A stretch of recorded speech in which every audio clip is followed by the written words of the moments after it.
धृतराष्ट्र उवाच धर्म क्षेत्रे कुरुक्षेत्रे समवेता युयुत्सव मामका पांडवाश्चैव किम कुर्वत संजय। इसका जो हिंदी अनुवाद है, धृतराष्ट्र ने कहा, हे संजय, धर्म भूमि कुरुक्षेत्र में युद्ध की इच्छा से एकत्रित मेरे और पांडु के पुत्रों ने क्या किया। महाभारत की युद्ध का प्रारंभ होने वाला है और धृतराष्ट्र जो अंधे हैं अपने सारथी संजय से पूछ रहे हैं कि उनके पुत्र कौरव और पांडु के पुत्र पांडव जो धर्म क्षेत्र कुरुक्षेत्र में एकत्रित हुए हैं उन्होंने क्या किया। इस प्रश्न के माध्यम से धृतराष्ट्र युद्ध की स्थिति और घटनाओं के बारे में जानना चाहते हैं। किसे? संजय से। यह श्लोक महाभारत की युद्ध की पृष्ठभूमि और प्रारंभिक दृश्य का वर्णन करता है जहां धर्म और अधर्म की शक्तियों के बीच संघर्ष होने वाला है। अब ये तो हो गया कि जो वहाँ पे लिखा है गीता में, है ना, कि गीता में लिखा हुआ है जो श्लोक है उसका अर्थ क्या है और धृतराष्ट्र किस तरह से संजय से पूछ रहे हैं, ये अर्थ हमारे जीवन के लिए किस तरह से जरूरी हो सकता है। तो गीता का ये श्लोक न केवल महाभारत की पृष्ठभूमि को प्रस्तुत करता है बल्कि इसके गहरे अर्थ हमारे जीवन के विभिन्न पहलुओं पर भी लागू होते हैं। जो लिखा है धृतराष्ट्र का अंधत्व। धृतराष्ट्र शारीरिक रूप से अंधे थे, लेकिन अंधत्व उनके मानसिक और नैतिक दृष्टिकोण को भी दर्शाता था। मतलब वो नयन से तो अंधे थे ही, मन से भी अंधे, लेकिन उनका जो मानसिक स्थिति थी ना, वहाँ भी प्रकाश नहीं था, वहाँ भी अंधकार था। वो ये नहीं समझ पा रहे थे कि वो कर क्या रहे हैं। मतलब अपने पुत्रों और पांडु पुत्रों में भेद कर रहे हैं, अंतर कर रहे हैं। वह सत्य और धर्म के प्रति अंधे थे, जो हमें यह सिखाता है कि जब हम अपने निजी स्वार्थों और अज्ञानता में फंस जाते हैं तो हम भी अंधे हो जाते हैं। मतलब आज के समय में भी हम जहाँ हमारा स्वार्थ होता है, मतलब हम जब बात करते हैं कि बहुत ज्ञान की बातें हम करते हैं कि ऐसा करना चाहिए, ये सही है, ये गलत है, लेकिन जब हमारे साथ वही चीज़ें होने लगती है, जब हमारा स्वार्थ होता है, तब हमें सही और गलत नहीं दिखता है। फिर हम वो निर्णय लेते हैं जो हमारे लिए सही होता है। उस वक्त हमारी आंखें बिल्कुल अंधी हो जाती हैं। वो चीज़ यहाँ बताई गई। धर्म क्षेत्र और कुरुक्षेत्र। अब धर्म क्षेत्र और कुरुक्षेत्र क्या है हमारे जीवन में, क्योंकि ये तो वहाँ की बातें हैं। कुरुक्षेत्र का धर्म क्षेत्र के रूप में वर्णन यह दर्शाता है कि यह केवल युद्ध का मैदान नहीं है, बल्कि एक स्थान है जहाँ धर्म और अधर्म का फैसला होगा। इसी प्रकार हमारे जीवन में भी ऐसे अनेक क्षण आते हैं जब हमें सही और गलत के बीच निर्णय लेना होता है। तो ऐसा आपके जीवन में भी ये पल जरूर आते होंगे, क्योंकि हर इंसान के जीवन में ऐसे पल आते हैं जब उसे सही और गलत का निर्णय लेना पड़ता है। मतलब उसे ये डिसाइड करना पड़ता है कि मैं सही निर्णय लूँ या गलत निर्णय लूँ। देखो, सही निर्णय क्या होता है कि वो सबके लिए होता है, लेकिन जो गलत निर्णय होता है वो सिर्फ अपने लिए लिया जाता है, अपने स्वार्थ के लिए। फिर वहाँ ये नहीं देखा जाता कि गलत है सही है, हमारा काम पूरा होना चाहिए। तो ऐसी स्थिति हम सबके पास आती है। हमारे जीवन का हर दिन एक धर्म क्षेत्र हो सकता है। मतलब हम जो जीवन जी रहे हैं ना, वो हर एक दिन हमारा धर्म क्षेत्र है। ऐसा नहीं है कि ये सिर्फ महाभारत की बात है। हमारा जीवन ही धर्म क्षेत्र है और हमें यहाँ पे लड़ाई लड़ना है, जहाँ हमें अपने कर्तव्यों और नैतिकताओं को निभाना होता है। मामका पांडवाश्चैव। धृतराष्ट्र ने मामका मेरे पुत्र और पांडवा पांडु के पुत्र कहकर अपने पुत्रों और पांडवों के बीच विभाजन स्पष्ट किया। यह व्यक्तिगत स्वार्थ और पक्षपात को दर्शाता है। यह हमें सिखाता है हमें अपने निर्णयों में निष्पक्ष और न्याय संगत रहना चाहिए, ना कि अपने स्वार्थों के अधीन होकर।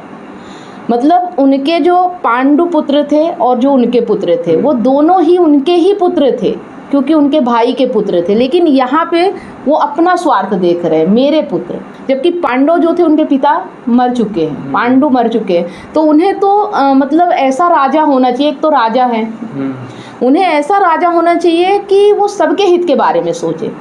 लेकिन वो सिर्फ राजा होकर भी अपने हित के, अपने पुत्रों के बारे में सोच रहे। ये नहीं देख रहे कि पांडु पुत्र जो अकेले हैं, उनके पिता भी नहीं है, उनकी जो जिम्मेदारी है हमारे ऊपर आती है। जैसे अब तुम दो भाई हो, है ना, अगर एक भाई किसी कारणवश नहीं रहता है और उसके पुत्र हैं, तो ये जिम्मेदारी हमारी बनती है ना कि हमारा खून है, हमारे वंशज हैं, उसका लालन पोषण करें। हाँ, उसके लिए बराबर निर्णय भी सही लेना चाहिए, उसके हित के बारे में। हाँ, लेकिन वो सिर्फ अपने पुत्रों के बारे में सोच रहे, ये नहीं सोच रहे कि पांडु पुत्रों का क्या होगा, वो भी उनके पुत्र। हाँ, तो यहाँ पे क्या दर्शाता है कि अपने स्वार्थ के अधीन होकर इंसान कैसे निर्णय लेता है।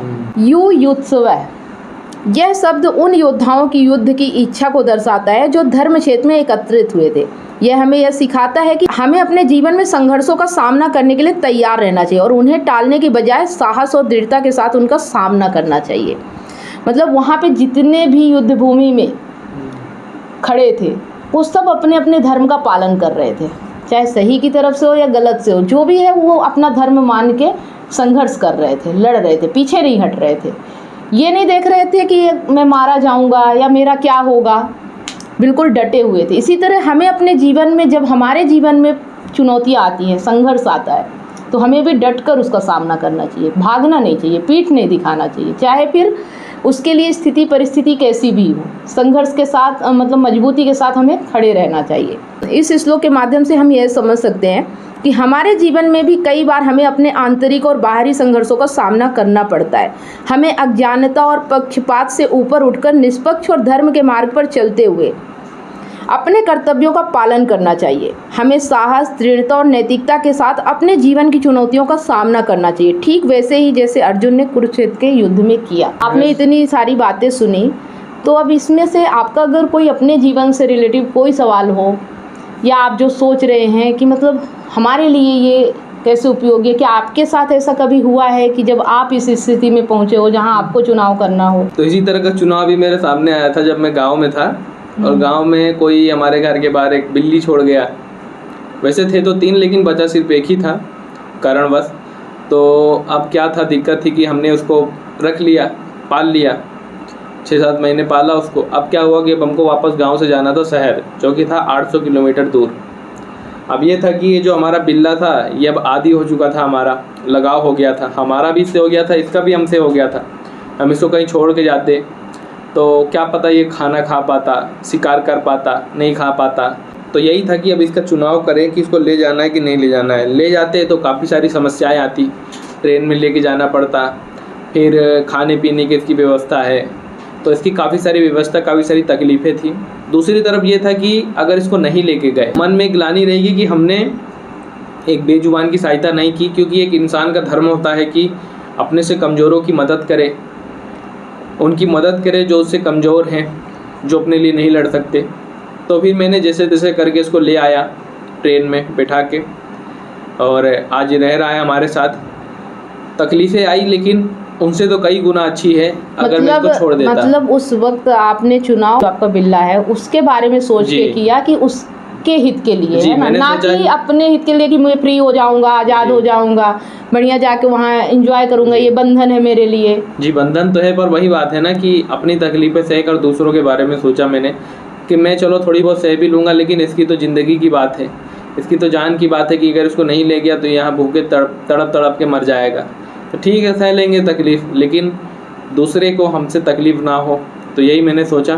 तो यही है कि इंसान को हमेशा अपने जीवन में ऐसे ही निर्णय लेने चाहिए कि उसके कारण किसी को तकलीफ़ ना हो।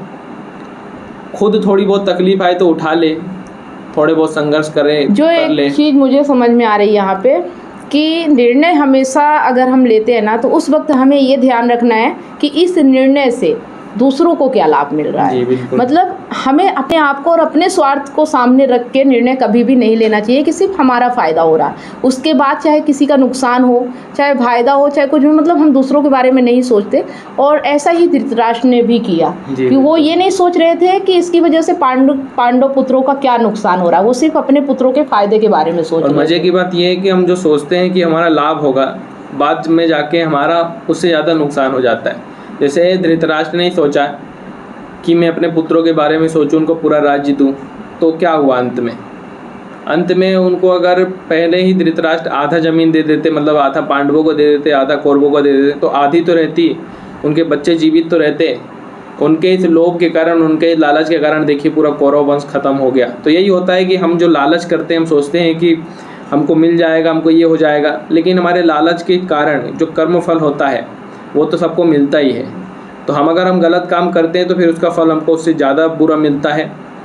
इससे अच्छा अगर हम सही काम करें, सही काम चुनें, सही निर्णय लें, तो थोड़ा बहुत नुकसान होगा लेकिन फ़ायदा ज़रूर मिलेगा। तो ये एक विधि का विधान है इसीलिए हम गीता आप तक लेके आ रहे हैं, ताकि आप अपने जीवन में धृतराष्ट्र की तरह अंधे होकर निर्णय ना लें और उसका खामियाजा आपको ना भुगतना पड़े।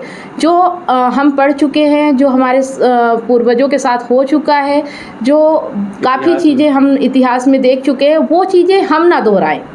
इसके लिए हमें उसे पढ़ना चाहिए, उसे समझना चाहिए। और गीता आज के समय में सबके लिए है, क्योंकि आज हम कुरुक्षेत्र पे खड़े हैं और हमें आज लड़ना है अपने जीवन से, जो हम जीवन जी रहे हैं।